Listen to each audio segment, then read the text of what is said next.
Welcome to the Introduction to Criminology workbook, written and presented by Aidan Penhollowick. So for the first task that we were given in this workbook, I was personally asked to look for 3 different articles on the public perceptions of substance use. The first article I chose focused on the public stigma of adolescents with substance use disorders, using an AQ-SUD, also known as the Attribution Questionnaire Substance Use Disorder. This investigates the common attributes people associate with substance use disorders. It was shown that most people displayed negative emotions, assessment of responsibility, social disengagement, and just a generic lack of empathy to those who have these substance use disorders. The second article I chose is a broader look into the behavioural and psychological side of substance addictions and these addictive behaviours, but more specifically the public perception of substance addictions. To quote the source's abstract, a nationwide convenience sample with 612 American adults completed online questionnaires during the summer of 2015. Participants rated heroin to be more addictive than other drugs and behaviours, and despite differences among the conditions, were generally unwilling to affiliate with any individual that was addicted to either any of the 2 behaviours or the 3 substances they investigated. When you look into these findings, you find it's not only drugs but any addictive behaviours such as pornography and gambling. Most people are unable to think of someone with more than one addiction, even though a lot of addictive behaviours can be similar. When you do a differential diagnosis between these, you find that a lot of them have clashing symptoms, and therefore they can occur in multiples. For example, drugs commonly sold together can cause multiple addictions. However, it's more often due to previous drugs not being able to satisfy that addiction anymore that can lead to others. The final source investigates substance use and viewpoints to those in the younger generation currently in university, commonly between the ages of 18 and 25. This specific viewpoint is the primary market for drugs in the modern day, so it's to be expected that they would normally have a more positive outlook on things, especially if they are in the scenario where they are substance use themselves. However, it's good to note that while they may agree with it on some terms, most still disagreed with substance abuse, especially when it was kept to their public opinion. We now move on to investigating substance use, and for my investigation I developed 6 following questions. Cocaine is one of the most popular drugs in the present day. If cannabis is illegal, cigarette usage should be the same. Heroin is a highly addictive substance. Gambling addiction is worse than drug addiction.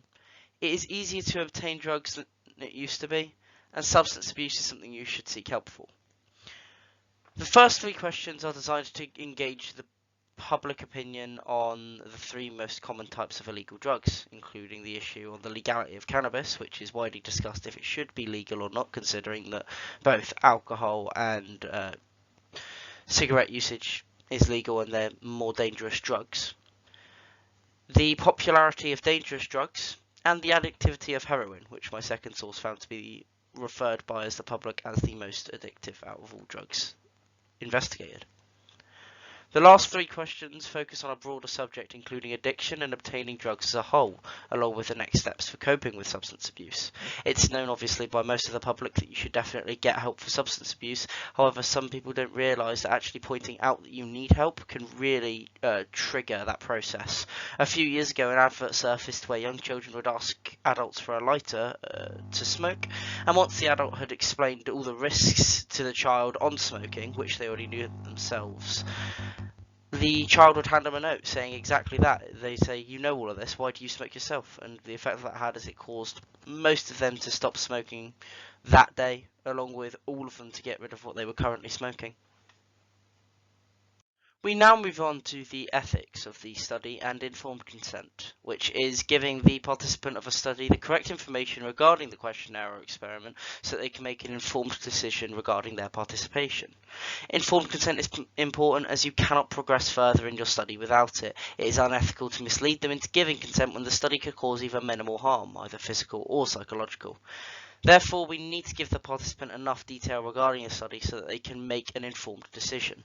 This is not to say you cannot leave them naive to certain details. However, there is a key difference between naivety and deception. Keeping them naive still allows for informed consent, whereas deception leaves out too much detail and does not allow for it.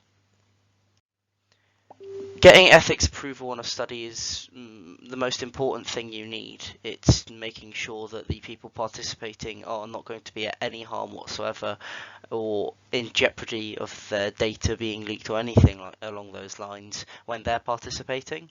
A key example of this was when I was conducting a different study during my psychology. I found out one of the programs we were using, behest to me until I started my data analysis, took the IP address of the users that gave their detail when it was actually supposed to be almost completely anonymous. We only took the last 4 digits of their phone number down so that we could assign them a number of some form in case we needed to do case studies.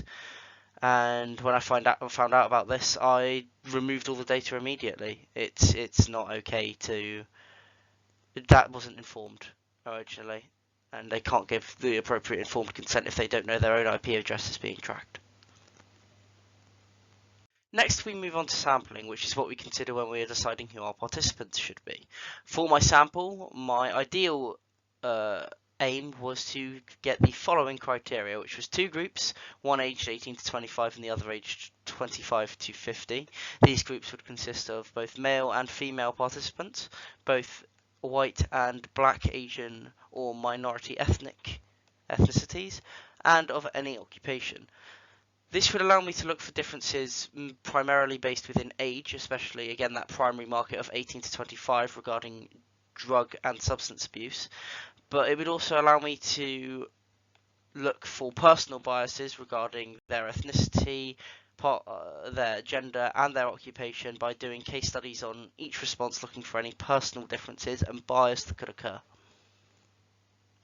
Next, we look at the data analysis and findings. In the end, due to time restrictions, we had an opportunistic sample, which means that we didn't really care on age or gender or ethnicity or occupation. We just took whoever we could find. We had 14 participants in the end, as shown from this graph ahead, who answered these 6 questions according to a Likert scale, where the numbers on the y-axis, 1 means strongly disagree, and 5 means strongly agree. When looking at question 1, cocaine is one of the most popular drugs in the present day. Everyone had a similar opinion where they strongly agreed with that. There are some that had no opinion. For example, participants 2 and 3, they neither agreed nor disagreed. But for the most part, people either somewhat agreed or strongly agreed that it's one of the most popular drugs. Moving on to question 2, if cannabis usage is illegal, cigarette usage should be too. This was believed to be a highly contested question. It's argued that because cigarettes and alcohol are legalised, especially in the UK, marijuana usage should be legalised too, because it has far less negative symptoms, and especially compared to alcohol and cigarettes, which can cause cancers, they can cause fatalities on the spot. It's widely argued that cannabis should be legalised, or at least cigarette and alcohol should be delegalised. When looking at the graph, this shows this too. Looking at all the orange bars, which indicates question 2 for people, you see that towards the end of the graph, especially participants 11 to 14, they either somewhat disagree or strongly disagree. And then looking towards the middle and the first 2/3 of the chart, you can see that people either strongly agree or, in the case of participant number 4, they strongly disagree. This was completely aligned with our hypothesis on this question. It's been a highly contested subject for years, as I said, so this was to be expected. Moving on to question 3, heroin is a highly addictive substance. This followed the results that we had from the second article that I listed on the first task. Everyone agreed or had no opinion. There was one person that somewhat disagreed, but besides that, everyone strongly agreed or somewhat agreed that heroin is a highly addictive substance. Moving on to question 4, gambling addiction is worse than drug addiction. We weren't 100% sure how this question was going to turn out, because obviously some would have experienced gambling addiction, some might have experienced drug addiction, some might have experienced neither, and some might have experienced both. It was a highly contested question in the end. Looking between all the graph, I think we have about a 50-50 demographic on either the somewhat disagree and strongly disagree side compared to the agree side. There were also a few that didn't have an opinion. More specifically, participants 7 and 8 didn't have an opinion, and participants 2 and 3. However, it was quite a contested question. Moving on to question 5, it is easier to obtain drugs than it used to be. That was a lot more contested than we believed it to be. We have quite a few people who are either on the disagree side or they were on the agree side, but I mean, looking at participants 1 and 3, we have a few disagrees there, and then you move on to participants 7, 8 and 9, and they all somewhat agree. There were no really heavy either strongly agree or strongly disagrees. I think we have about 3 strongly agrees there.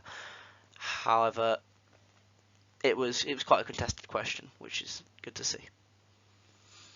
Substance abuse is something you should seek help for. Now, my hypothesis for this question was that we were just going to have a line of strongly agrees. That was not the case in the end. We actually had some that were neither agree or disagree.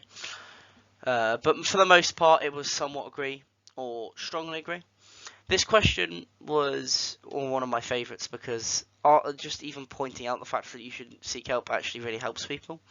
Some people don't realise how much of an issue it really is with substance abuse, and it's nice to see that there were some people who weren't actually 100% sure, and they were comfortable putting that, saying they neither agree nor disagree. To conclude, I believe I have a reasonable basis to believe public opinion on substance abuse is the same dependent on age. When I endeavoured further to find the age of my respondents, I found that they were all aged between 18 and 25.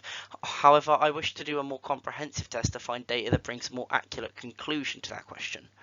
I would reconduct this test in a different manner this time. I changed the questions to be more refined, using a larger set of closed questions to be answered with the Likert scale, and I would add in a age group of those between 26 and 50 to really compare if age had a contributing factor.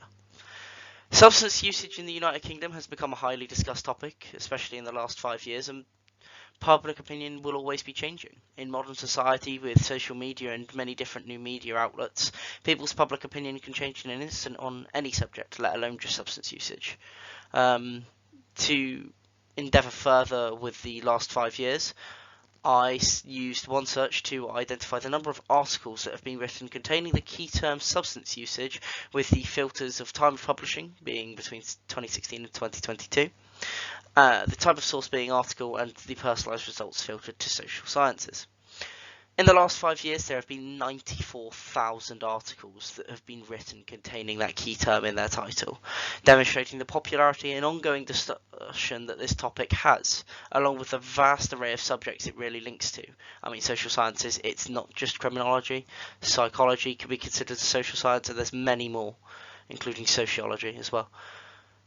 To finish, I would like to say that although my hypothesis has been found to be correct, I believe that the way that my test was conducted definitely needs more refinement, and I wish to put in some more time, hopefully in the future, and get a more accurate conclusion regarding this entire subject as a whole. Thank you for listening. If you're watching this live, you can now feel free to ask any questions, or if you're watching this in YouTube, please put any comments down below. Cheers.